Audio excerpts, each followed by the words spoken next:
Next topic के बारे में बात करते हैं दोस्तों हम इस चैप्टर के अंदर कि इक्वालिटी है क्या। लास्ट टॉपिक में हम लोगों ने ये पढ़ा था इक्वालिटी का प्रिंसिपल होना क्यों चाहिए, इक्वालिटी मैटर ही क्यों करती है, क्या है इक्वालिटी की इम्पोर्टेंस। उसमें हम लोगों ने काफ़ी सारी एनालिसिस करी थी। अब हम बात करते हैं, समझते हैं इस कंसेप्ट को कि equality as a political ideal, equality as a political principle ये होता क्या है। ठीक है,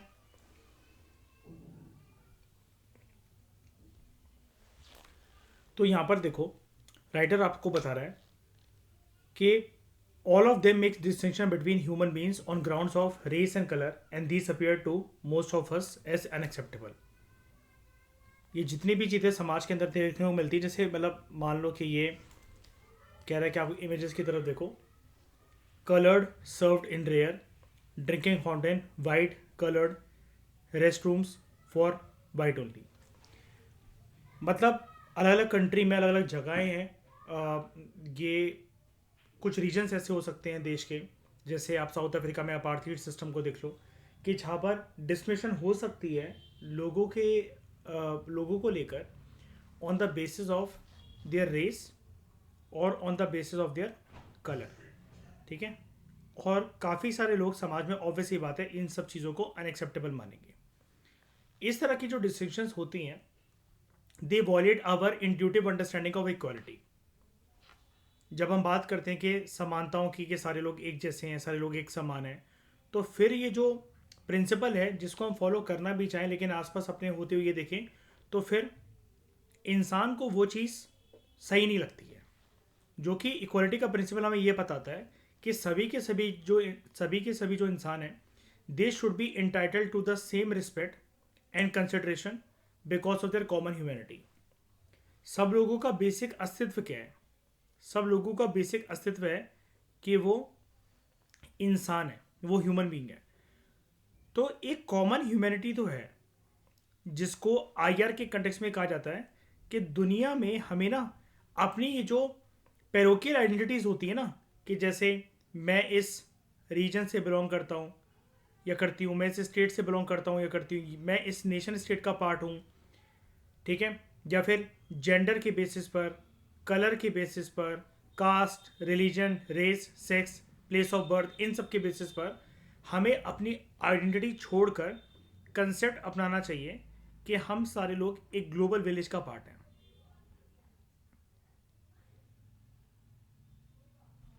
ये वाला टर्म हालांकि यूज होता है in the context of hegemony या फिर यूनिपोलर वर्ल्ड या फिर in the context of globalisation, लेकिन फिर भी ग्लोबल विलेज एक ऐसी चीज़ है जहाँ पे सब लोग अपने बेसिक अस्तित्व को इंसान के आधार पर देख रहे हैं, ना कि on the basis of religion, race, caste, sex, place of birth, country of origin, इन सब के बेसिस पर। लेकिन हर किसी को इक्वल रिस्पेक्ट के साथ ट्रीट करने का मतलब ये नहीं होता कि उनको हमेशा आइडेंटिकल वे में ट्रीट करा जाएगा। ये भी बात है। पहले वाले पैराग्राफ में राइटर आपको ये कह रहा था कि सारे लोगों के बीच में इक्वालिटी नहीं है। दूसरे पैराग्राफ में अभी अपनी बातों को यू टर्न करके एक नई बात कह रहा है अगर हर एक इंसान को इक्वालिटी मिल भी जाए in terms of equal respect अगर मिल जाए फॉर एग्जांपल, तो इसका मतलब ये नहीं होगा कि हम उनको आइडेंटिकल वे में ट्रीट कर रहे हैं, फिर वो आइडेंटिकल वे में ट्रीट हो रहे हैं ये अज्यूम कर लिया जाए। कोई भी सोसाइटी दुनिया में अपने सभी मेंबर्स को एग्जैक्टली सेम तरीके से ट्रीट नहीं करती है हर एक कंडीशन के अंदर। सोसाइटी की स्मूथ फंक्शनिंग के लिए कभी कभार इक्वालिटी जैसा जो प्रिंसिपल है अगर हम उसको हर एक डोमेन में अप्लाई कर दें तो ये चीज ज्यादा सोसाइटी को खराब कर सकती है। कैसे? राइटर आपको यहां पर कह रहा है कि अगर सोसाइटी, अगर आप चाहते हो कि स्मूथ लेवल से फंक्शन करती रहे, तो society requires division of work and division of functions. सारे लोग अलग अलग तरीके से काम करें। जैसे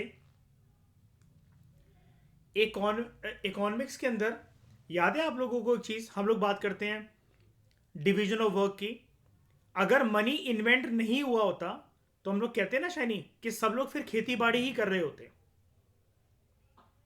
कोई पर्सन कॉल सेंटर में काम नहीं करता, गाड़ी वगैरह नहीं बनाता, क्योंकि हर किसी की फिर बेसिक नीड इसी के ऊपर आ जाती है श्रेया।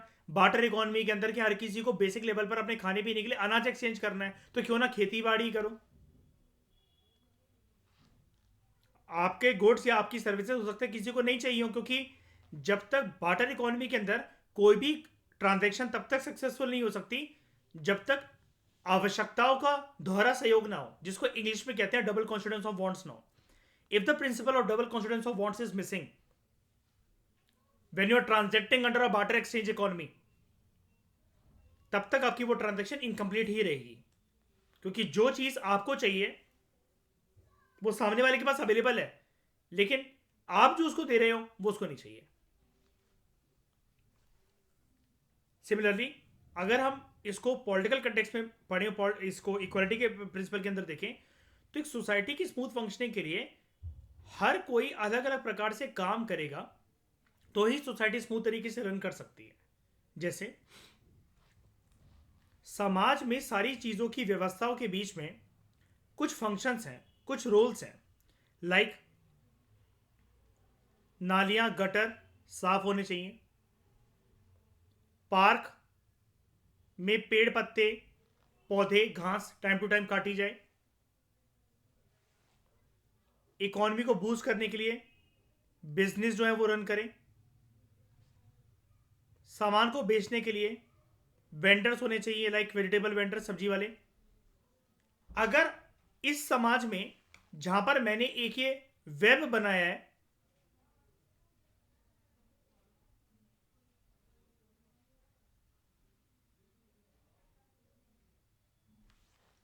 अगर इस समाज में इस स्ट्रक्चर में अगर हम सारी चीजों को हटाकर अगर इक्वालिटी लाते हैं, सारे लोग इक्वालिटी कैसे लाते हैं कि सारे लोग एक ही तरीके का काम कर रहे हो, तो सोसाइटी की स्मूथ फंक्शनिंग हो ही नहीं पाएगी। सवाल ये खड़ा होगा अगर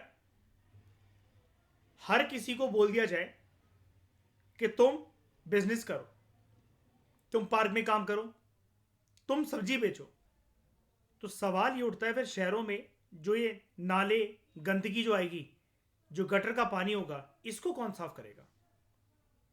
अब आप ये कहोगे दूसरे तौर पर कि सर जो इसको साफ करते हैं वो एक्चुअली लोअर कास्ट के लोग होते हैं, उन्होंने अपने खिलाफ ह्यूमिलेशन सहन कर रखी है और ये शिकार होते हैं एक प्रकार से एक बहुत ही ज्यादा इनह्यूमन प्रैक्टिस के, मैनुअल स्कैवेंजिंग। वही नाले गटर गंदगी साफ करना, पूरा शरीर अपना जो है एक ऐसे गटर में लेकर जाना जहां पर इस पर्सन का नहीं लेकिन पूरे समाज या सोसाइटी, एक कॉलोनी, एक ब्लॉक का मलमूत्र मिला हुआ है, तो वो पर्सन क्यों साफ करे आपके मलमूत्र को।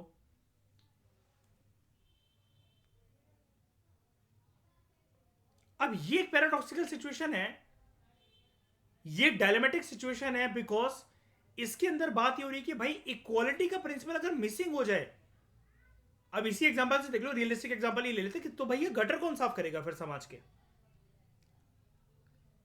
मैं ये कैसे डिसाइड कर लूं कि मेरे घर के नीचे जो नाली जो बह रही है उसमें सिर्फ मेरा ही कूड़ा कचरा कबाड़ या मलमूत्र मिला हुआ है, बाकी लोगों का नहीं है। तो पड़ोस वाला अगर अपने गटर को साफ करने की रिस्पॉन्सिबिलिटी ले रहा तो मैं क्यों करूं। और फिर अगर इसकी पाइलिंग होती चले तो फिर क्या होगा। सिमिलरली सभी लोग अगर सर्विस क्लास के लोग बन जाएं, ठीक है, तो फिर समाज में सब्जियां और फल कौन बेचेगा, कहां मिलेंगे फिर हमें सब्जी वाले, फिर तो खेती बाड़ी भी कोई नहीं करेगा, तो फिर लोग खाएंगे क्या। इस केस में मुझे लग रहा है कि अगर मैं इस वाले केस के अंदर अगर इक्वालिटी ला दूं तो मैं सोसाइटी की फंक्शनिंग को तो हॉल्ट कर दूंगा। देखो विद प्रूफ मैं आपको बता रहा हूं ना, सारे लोगों को अगर श्रेया हम एक ही धंधे में लगा दें तो बाकी ये छोटे नीचे या फिर जितने भी तबके के काम होते हैं वो कौन करेगा। सोसाइटी एक हॉल्ट पोजीशन पे आ जाएगी कि नहीं आ जाएगी। हमें तो इस केस में ये लग रहा है सोसाइटी आगे नहीं चल सकती भाई, खत्म सब कुछ। हाँ या ना, सब लोग एग्री करते हो। इक्वालिटी का प्रिंसिपल जब मैं ऐसे समाज के अंदर जहां पर हम लोग रह रहे हैं, ये हमारी समाज तो है, जहां पर गटर है, पार्क है, लोग बिजनेस करते हैं। आप में से किसी की मम्मी जो है वो हाउस वाइफ हैं, कोई बाहर जाकर काम करती हैं। ठीक है, हमारे ब्लॉक में, गली मोहल्ले में हमें सब्जी वाले देखने को मिलते हैं, मंडीज होती हैं बड़ी सारी, अलग अलग लोग जो अलग अलग काम कर रहे हैं। तो फिर ये उनका डोमेन है, ये तो रुक जाएगा फिर अगर सब लोग एक ही तरीके से आगे जाकर इक्वालिटी अगर हम लोग यहां पर लाते तो। पहले बताओ हाँ या ना, सोसाइटी रुकेगी कि नहीं रुकेगी? तो फिर अब करें क्या? सॉल्यूशन बताओ, करें क्या?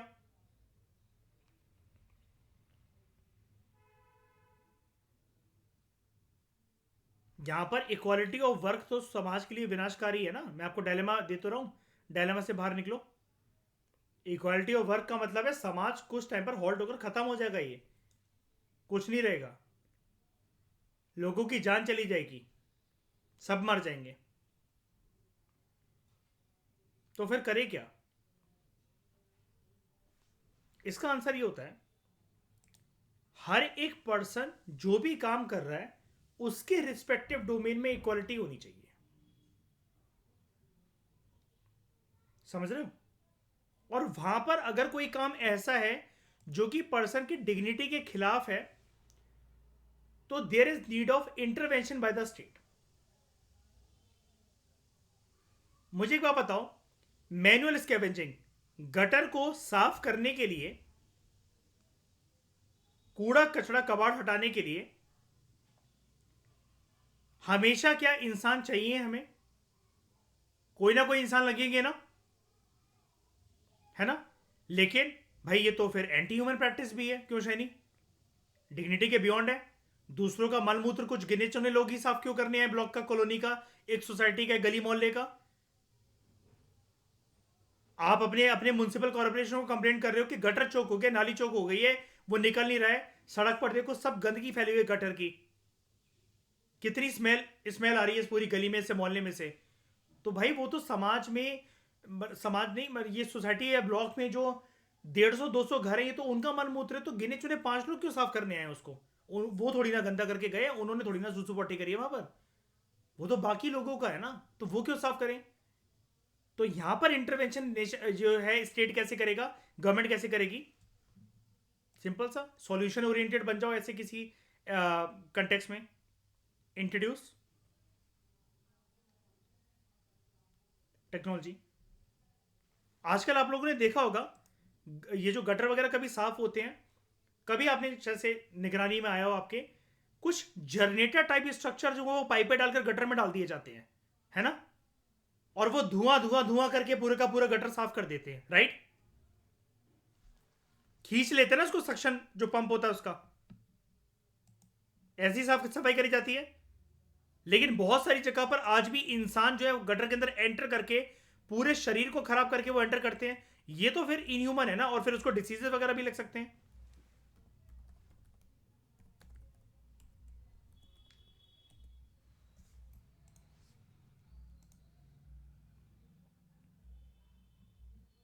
जस्ट सी दिस पिक्चर,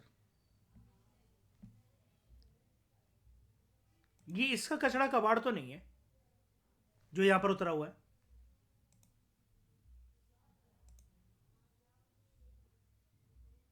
इसकी वजह से तो नाली चौक नहीं हुई है,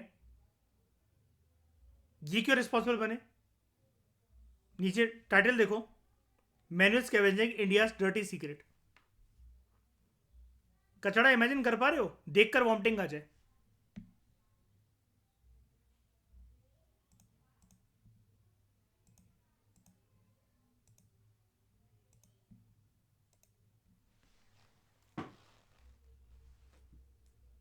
इसके लिए स्टेट को इंटरवीन करना चाहिए सोसाइटी में, सॉल्यूशन ओरिएंटेड बनने के लिए, क्योंकि भाई ये चीज खराब है ना।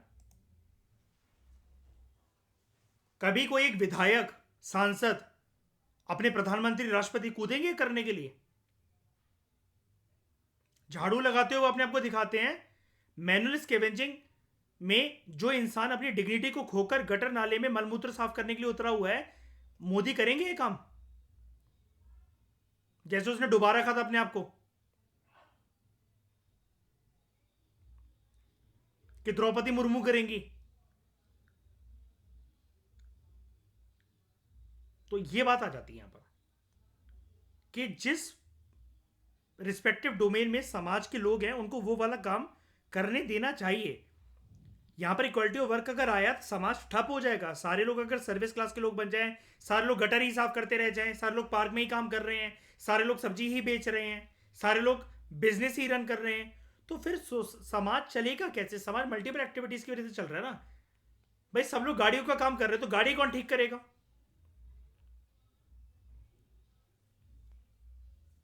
सब लोग पेट्रोल पंप पे ही काम कर रहे हैं तो पेट्रोल डालोगे किस में? अपने मुंह में? तो इक्वालिटी ऑफ वर्क कभी भी सोसाइटी के लिए सही नहीं होता। इसलिए हम लोग क्या कहते हैं, कभी भी इक्वालिटी ऑफ वर्क नहीं कहते हैं, equality of opportunities in work कहते हैं। जिसको जो काम करना है उसको वहां पर इक्वालिटी मिले। लेकिन हम जानते हैं कुदरत ने ऐसे एक नियम बना रखा होता है, एक बैलेंस बना रखा होता है। इसको ना नेचर का प्रिंसिपल, इसको नेचर कॉल कहते हैं, ठीक है?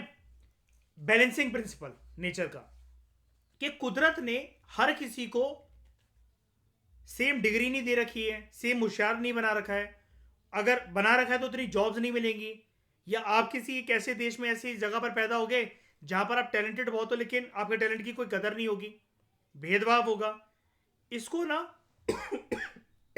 सॉरी, पॉलिटी डिफाइन नहीं कर पाती है, बिकॉज ये कुदरती रूप से है।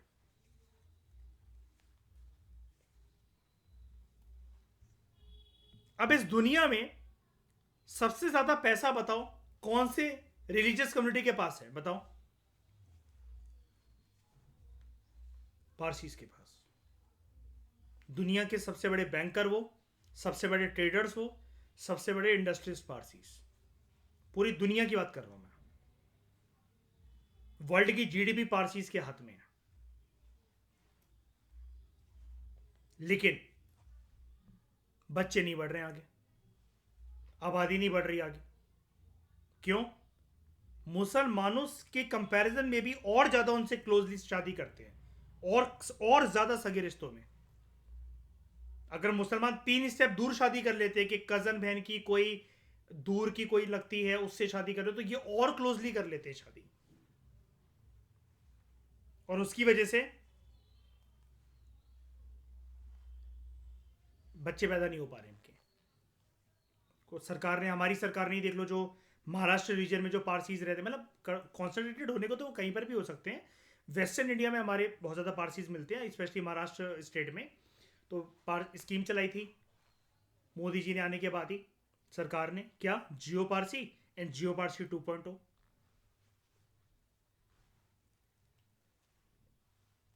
ओके, तो सोसाइटी की स्मूथ फंक्शनिंग के लिए what we require is not equality of work, a big no for this.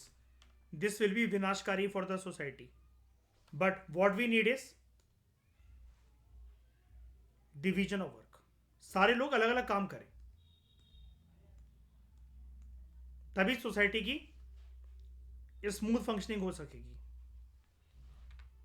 There should be division of work and division of functions, and people often enjoy different status and rewards on account of it.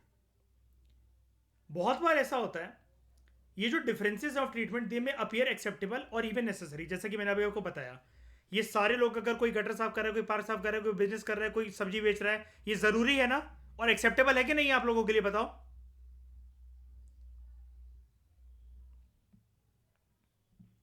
जब strike हो जाती है, जब हड़ताल हो जाती है, services या कोई भी चीज होती है, अगर वो हॉल्ट पे आ जाती है, समाज में सभी लोग उससे परेशान होते कि नहीं होते हैं?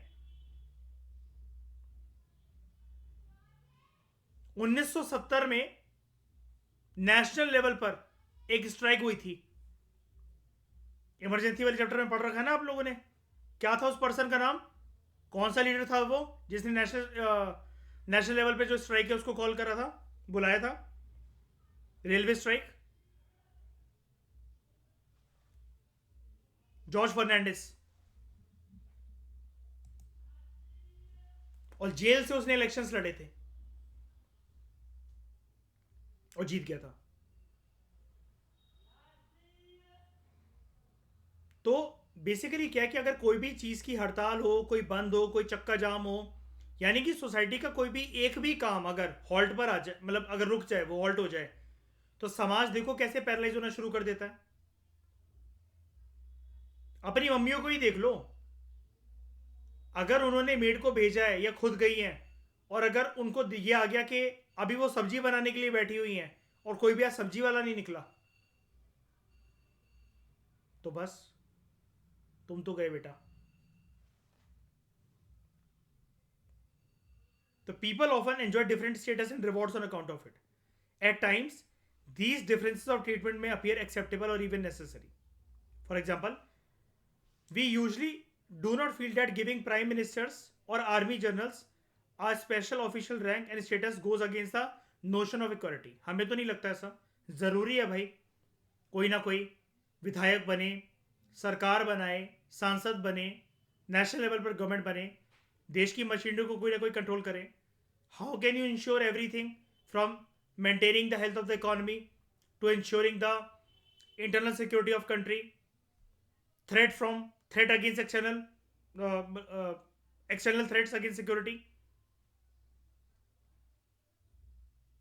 तो स्पेशल ऑफिशियल रैंक या स्टेटस अगर कभी प्रधानमंत्रियों को, जनरल्स को, आर्मी जनरल्स को दिया जाता है, तो it is not against the notion of equality. वो अलग बात है कि उनकी प्रिविलेज वो मिसयूज ना करें। But some other kinds of inequalities may seem unjust. For example, अगर एक बच्चा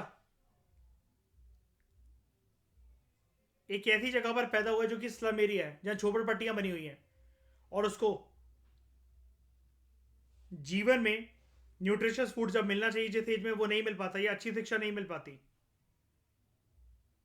जिसमें उसकी कोई गलती नहीं है, तो फिर यह लगेगा हमें, it may appear unfair to us. तभी तो सोसाइटी में कुछ सेक्शन ऑफ द लोगों की वॉइस को जागरूक करने के लिए मीडिया का माध्यम बनता है। जैसे आलिया भट्ट और रणवीर सिंह की अगर आप मूवी देख लो, गली बॉय, उसमें बेसिकली उसका यही चीज है कि जो उसका बाप रणवीर सिंह को समझाता रहता है ना, कि बड़े लोगों के सामने झुक के चला कर, ड्राइवर का बेटा ड्राइवर ही बनेगा, तो वो सोसाइटी को, उस नॉर्म को, कि इस दायरे को, इस मेंटल बंदिशे को, मेंटल ब्लॉक को तोड़ने की कोशिश करता है।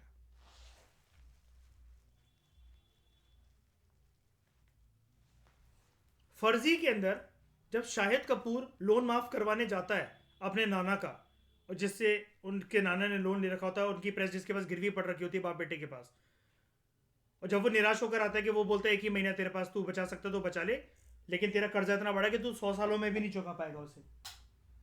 तो वो फ्रस्ट्रेशन में कहता है कि अमीर लोगों ने एक ऐसा सिस्टम बना रखा है कि जिसमें गरीब हमेशा ब्याज भरता रहेगा और एक दिन उसी ब्याज के बोझ के चलते मर जाएगा। और यहां से शुरू होते हैं समाज में अनएथिकल काम।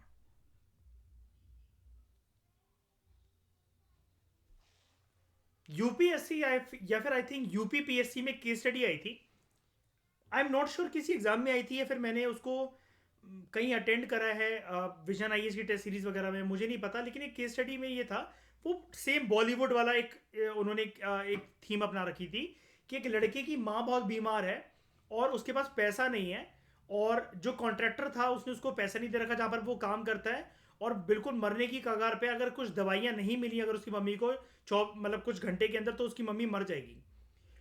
और वो लड़का मेडिकल स्टोर पर जाकर दवाइयाँ मांगता है, केमिस्ट शॉप पे जाके वो लेता है, जैसे ही बिल बन रहा था दवाइयाँ उठा के भागता है वहाँ से, चोरी कर ली उसने दवाइयों की। इस केस में आप उसके एक्शन को क्या अनएथिकल कहोगे, क्या एथिकल कहोगे? ये था केस स्टडी का थीम। मुझे नहीं पता ये एग्जाम का पार्ट है या मैंने इसको किसी टेस्ट सीरीज में देखा, लेकिन मैं इसको देख रखा है इस क्वेश्चन को कहीं ना कहीं।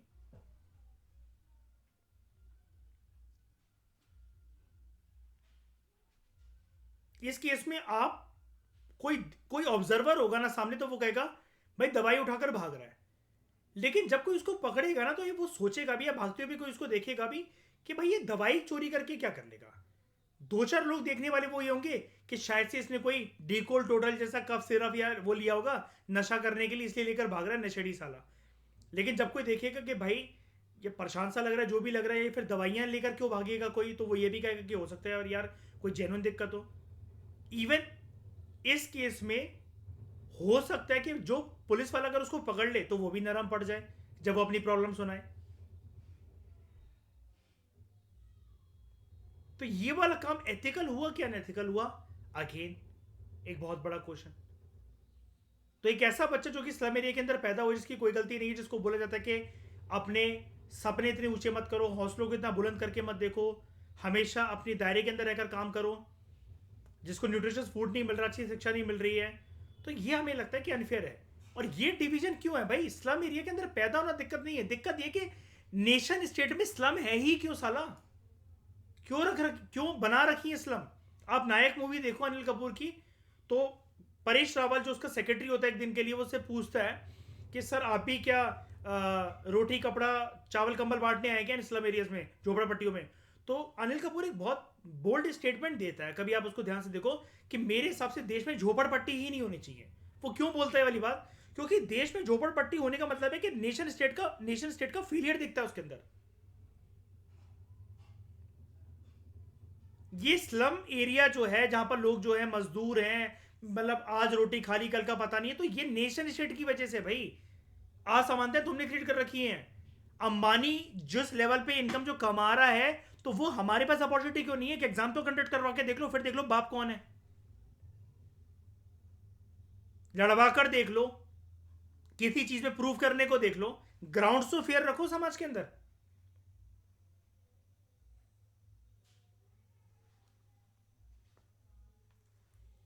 ये चीज आती है। और जहां पर आपको अपनी काबिलियत प्रूफ करने का मौका मिले ना, वहां आप कभी निराश नहीं होगे, कभी सिस्टम को अनफेयर नहीं कहोगे। क्यों? यूपीएससी को देख लो, आपको पता है कि मेरे पास काबिलियत प्रूफ करने के 6 मौके हैं अगर मैं जनरल कैटेगरी से हूं तो। आप लगे रहोगे इस एग्जाम में फेल होने के बाद भी, किसी अटेम्प्ट में नहीं निकला तो भी, सर्विस अगर किसी लेवल की मिल गई, अगर आप डीएसपी बन गए तो आप एसडीएम के लिए ट्राई करोगे, आप अगर एसडीएम बन गए तो फिर स्टेट पीएससी से आप एसडीएम बन गए तो फिर आप यूपीएससी के लिए ट्राई करोगे, अगर आप आईपीएस बन गए तो आप आईएएस आईएफएस के लिए ट्राई करोगे। लेकिन आप वो लगे रहोगे क्योंकि आपको लगेगा भाई मेरे अंदर काबिलियत है, या फिर मेरे पास एक ऐसा ग्राउंड है जहां पर मैं अपने आप को सिद्ध कर सकता हूं, अपने आप को प्रूव कर सकता हूं।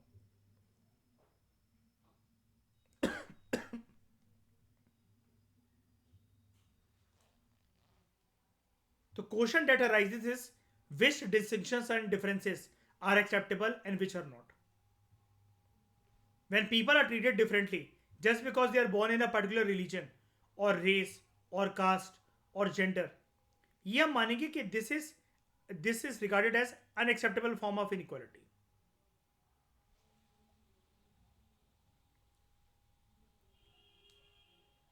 कि यहां पर जो अगर असमानता है तो वो अनएक्सेप्टेबल है। But human beings may pursue different ambitions and goals and not all may be equally successful। जैसा कि मैं अभी आपको यूपीएससी का एग्जांपल दे रहा था एग्जाम में, तो आप वहां पर किसी और को नहीं कहते हो अरे इसने तो कम पढ़ाई करी थी ये बन गया, ये तो लक फैक्टर की वजह से बन गया। एग्जाम्स में आप भी जानते हो कि लक फैक्टर कोई काम नहीं करता, वहां मेहनत काम करती है। कोई सा भी एग्जाम हो, आप यूपीएससी को हटाओ या जो भी है, भाई आप पढ़ोगे ही नहीं, आप दिन रात कुछ भी कर लो, कितने भी तोने टोटके कर लो, कितने भी मेडिटेशन एफर्मेशन कर लो, कितने भी मंदिर मस्जिद गुरुद्वारे चले जाओ, आपने किताब ही नहीं उठाई है तो घंटा आपका प्रीलिम्स मेंस और इंटरव्यू निकलेगा। किसी भी एग्जाम के अंदर, बात सिर्फ यूपीएससी की है, किसी भी एग्जाम के अंदर। तभी तो पढ़े लिखे व्यक्ति की इतनी इज्जत होती है समाज के अंदर। लबासना का आईडी कार्ड जो आपके पास है ना, अंबानी 100 जन्म भी ले लेना तब भी वो उसको जीत नहीं सकता, उसको हासिल नहीं कर सकता, क्योंकि वो एक ऐसी चीज है जिसको उसका बाप भी खरीद नहीं सकता। अंबानी अदानी का वो कमाई जाती है चीज। पीएम मोदी आईएएस बनने की दम नहीं रखते हैं, वो अपनी फील्ड में रिस्पेक्टिव डोमेन में यस उन्होंने कमाया है बहुत कुछ, लेकिन बात अगर करें कि वो प्रधानमंत्री हैं तो वो सब कुछ कर सकते हैं, ऑल वाइड पावर है, ऑल रेंजिंग पावर है, तो भैया वो यूपीएससी नहीं निकाल सकते, वो आईएएस नहीं बन सकते हैं। और ये किसी भी फील्ड में होता है। जैसे मतलब मान लो कि आपने अपनी मेहनत से एक कट ऑफ थी किसी एग्जाम की, 12वीं की एग्जाम की कट ऑफ थी, और उसके कट ऑफ के बेसिस पर आपका कॉलेज में एडमिशन हो रहा था, तो वो कॉलेज और उस कॉलेज में जाकर जो आपका आईडी कार्ड है कि मैं इस कॉलेज में पढ़ता हूँ, इस कॉलेज में पढ़ती हूँ, मेरा इसमें एडमिशन हुआ, वो आपकी कमाई है। वो कोई खरीद नहीं सकता उसको कि हम पैसे देकर यहां तक आ सकते हैं, वो नहीं चल सकता। तो so long as they are able to develop the best in themselves, we would not feel that equality has been undermined. Some may become good musicians while others may not be equally outstanding. Some become famous scientists while others more noted for their hard work and conscientiousness. The commitment to the ideal of equality does not imply the elimination of all forms of differences.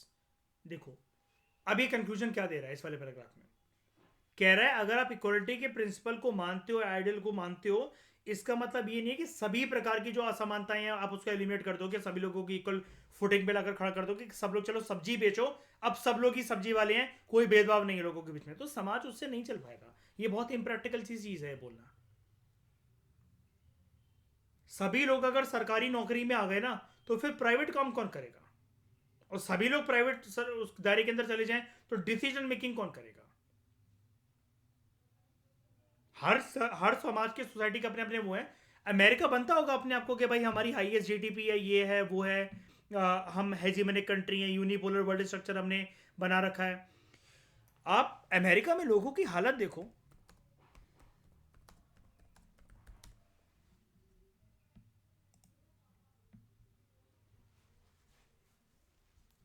यहां पर जो लोग हैं वो एक तरीके का drug consume कर रहे हैं आजकल, which is known as zombie drug. जैसे ही कोई इस ड्रग को वो खाता है, उसका बॉडी, उसको पता भी नहीं लगता कि वो किस वे में मुड़ रहा है या फिर वो क्या कर रहा है क्या नहीं कर रहा है। तो उधर पूरी की पूरी एक जगह रिजर्व्ड है, फिडेल्फिया एंड पोर्टोरिको, अमेरिका में भी, ठीक है, ये सारी जगह इन अदर स्टेट्स। 2023 में इन मोस्ट यूएस स्टेट्स देख लो, इन मो it is present in most US states. लोग ड्रग ले रहे हैं और उनको पता भी, देखो जैसे इसने ड्रग ही कंज्यूम करा, इंजेक्शन लगाया इसने, बंदी ने जो मर्जी लगाया, अब इसको नहीं पता किसकी हालत क्या, अभी ऐसे पोस्टर में खड़े हो जाते जाकर। तो जिस चीज का ज्ञान अमेरिका लोगों को मिलता है, ह्यूमन कैपिटल फॉर्मेशन है वो करना, तो ये देखो ये है इनकी ह्यूमन कैपिटल फॉर्मेशन। क्यों है ये फेलियर, क्यों है अमेरिका का? Because of privatisation, intense privatisation. और श्रेयम उसको क्या टर्म बोलते हैं वो पॉलिटिकल थ्योरी में, सरकार कम से कम इंटरवीन करे, और मतलब रोल रहे सरकार का, लेकिन कम से कम इंटरवीन करे, प्राइवेट लोगों को ज्यादा प्रोत्साहन मिले, लाजीज फेयर इकोनॉमी बोलते हैं ना, यही मतलब होता है ना उसका शैनी।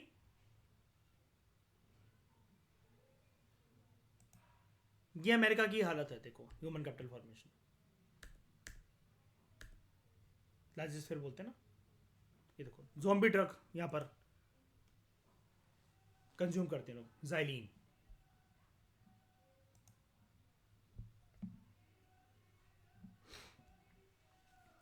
तो it merely suggests that treatment we receive and the opportunities we enjoy must not be predetermined by birth or social circumstances.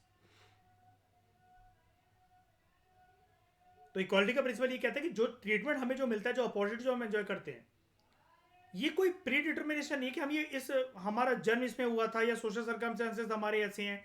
भाई वो नेशन स्टेट की जिम्मेदारी है। बात यही आ जाती है कि अगर आपको लोगों ने चुनकर सत्ता में बिठाया तो आपको उन्हीं चीजों का वो दूर करना है, ना कि उनको बढ़ावा देना है। कोई लीडर आकर भेदभाव करे हिंदू मुसलमानों में या कम्युनिटीज को डिवाइड करने का काम करे, भड़काऊ भाषण दे, तो ये चीज अच्छी नहीं है लोगों को। बल्कि ये बताना है कि आप हिंदू और मुसलमान बाद में हो भाई, पहले आप इंसान हो, पहले आप इस देश के पार्ट हो। आप अगर ऐसी पेरोकियल नेचर की आइडेंटिटी रखोगे कि मेरे बगल में जो लड़का बैठा है, लड़की बैठी, वो हिंदू मुसलमान है, सरदार सरदारनी है, कौन है क्या नहीं है, ठीक है, वो वंडा सिस्टम में वो उसमें तो नहीं आते, तो ना ही आप प्रोग्रेस कर सकते हो, ना ही आपकी मानसिकता की वजह से, आपकी जैसी मानसिकता की वजह से समाज प्रोग्रेस कर पाएगा। अगर आपके जैसे लोग और हो गए जो कि ऐसी पेरोकियल आइडेंटिटी रखते हैं अगर अपनी। आप क्या प्लेन में सिर्फ ये क्या करने बैठोगे क्या, ये चलते प्लेन से कूद जाओगे कि आप हिंदू और आपका प्लेन कोई मुसलमान उड़ा रहा था? या पायलट ये क्या कर वो कर देगा कि भाई 70% यात्री तो यार इसके अंदर यार हिंदू बैठे हुए हैं, इन सबको उठाकर फेंको, अगर नहीं फेंका तो मैं कूद रहा हूं यहां से पैराशूट लेकर।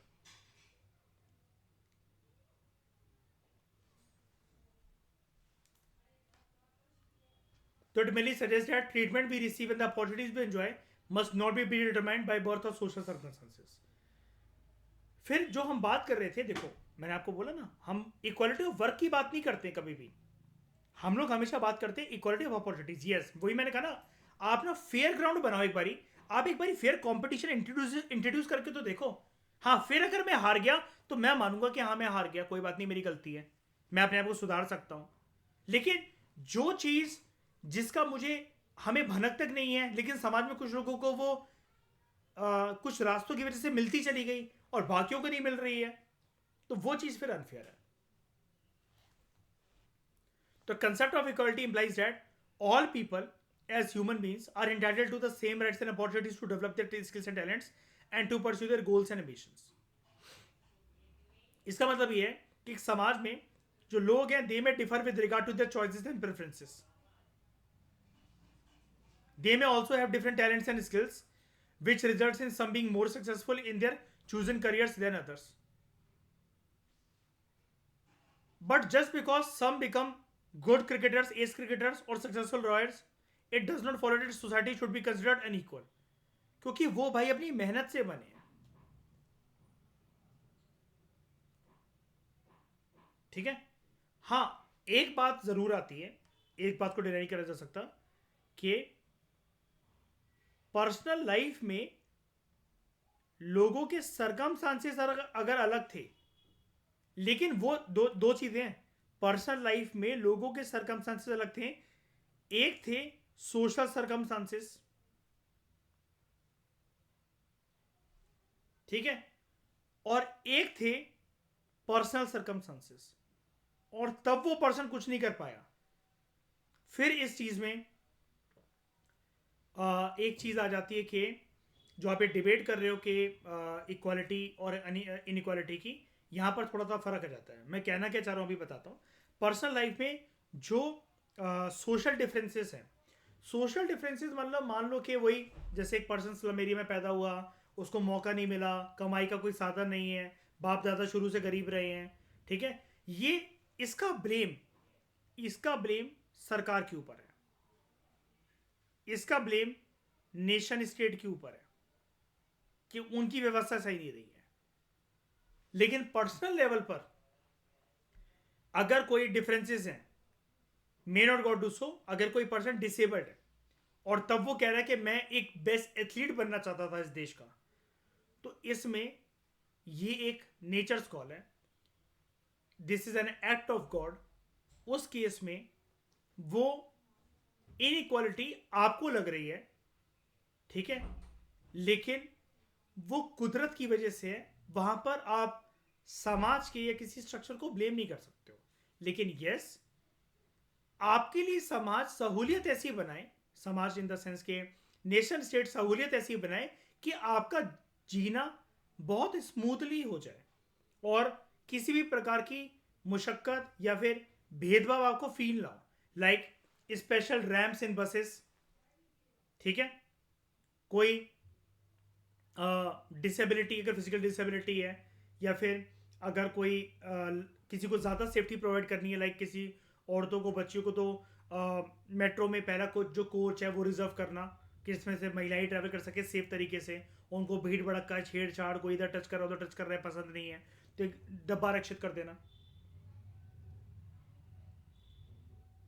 उस केस में ये चीज़ फिर आप ये नहीं कहोगे कि ये इक्वालिटी के प्रिंसिपल के खिलाफ है कि किसी को ज़्यादा ट्रीटमेंट फिर क्यों मिल रहा है, क्योंकि उनके खिलाफ कुछ ऐसी चीज़ें चल रही हैं जो कि आप एंजॉय कर पा रहे हो लेकिन वो पर्सन एंजॉय नहीं कर पा रहा बिकॉज ऑफ सम और the other kind of differences. Like act of God के अंतर्गत पर्सन किसी डिसेबिलिटी से सफ़र करता है, may not God do so, लेकिन इसके अलावा कोई एक डिस्क्रिमिनेशन अगर होती है औरतों के खिलाफ समाज में, समाज का स्ट्रक्चर ऐसा है, तो in other words, it is not the lack of equality of a status or wealth or privilege that is significant, but the inequalities in people's access to such basic goods such as education, healthcare, safe housing that make for an unequal and unjust society. So it is not the lack of equality of status and wealth या privilege जो कि important है, but inequalities जो लोग access नहीं कर पाते हैं बेसिक गुड्स को, like education, health care, safe housing, ये चीजें बनाती हैं सोसाइटी में सोसाइटी को अनइक्वल या फिर अनजस्ट.